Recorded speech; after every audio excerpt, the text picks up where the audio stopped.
RTS Info, Brigitte Rourty. Le gouverneur de la Californie a annoncé hier qu'une grande partie de l'État serait placée sous couvre-feu durant 1 mois pour faire face à une hausse rapide et sans précédent des cas de Covid-19. Cette mesure, qui doit entrer en vigueur à partir de ce samedi et durera jusqu'au 21 décembre, interdit tous les déplacements non essentiels entre 22h et 5h du matin dans les comtés les plus touchés par l'épidémie classée en niveau pourpre. Le virus se propage à une vitesse jamais vue depuis le début de cette pandémie et les jours et semaines à venir vont être critiques pour stopper cette remontée. Nous sonnons l'alarme, a déclaré le gouverneur Newsom dans un communiqué. L'administration Trump a annoncé hier qu'elle ne souhaitait pas prolonger certains programmes d'aide mis en place en mars, au début de la pandémie, et a demandé à la Banque centrale américaine de lui rendre les sommes restantes. Estimant que certains de ces programmes de prêts destinés à soutenir le fonctionnement de l'économie pendant la crise n'avaient pas vocation à être prolongés au-delà du 31 décembre, le secrétaire au Trésor Steven Mnuchin a envoyé hier un courrier au président de la Fed pour lui demander de retourner au Trésor les fonds inutilisés. L'antispéciste Virginia Marcus a été condamnée hier à une peine de 100 jours amende à 20 francs avec sursis de 2 ans et une amende de 200 francs par le tribunal de police de la Côte à Nian.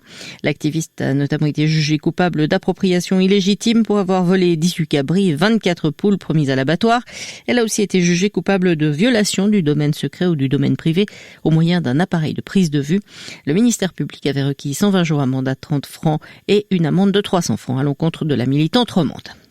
Le comédien français Michel Robin, inoubliable dans Les Petites Fugues d'Yves Yersin, est décédé à l'âge de 90 ans des suites du Covid-19. Cet immense acteur a souvent joué des rôles secondaires au cinéma et à la télévision avec certains des plus grands cinéastes français. Cette époque nous éprouve cruellement et nous la haïrons de nous priver soudainement des plus fragiles et des meilleurs d'entre nous, a réagi Éric Ruff, administrateur général de la Comédie Française. Il a rappelé la tendresse et l'humour dévastateur du comédien décédé mercredi. En hockey sur glace, enfin, Davos se retrouve finalement en quarantaine de manière préventive et dans un premier temps, 5 membres de l'effectif grison ont en effet subi un test positif au Covid-19. Le club est donc privé de compétition jusqu'au 27 novembre inclus. Nombreux nuages résiduels ce matin, particulièrement le long des Préalpes avec les dernières averses, puis passage à un temps de plus en plus ensoleillé au fil des heures.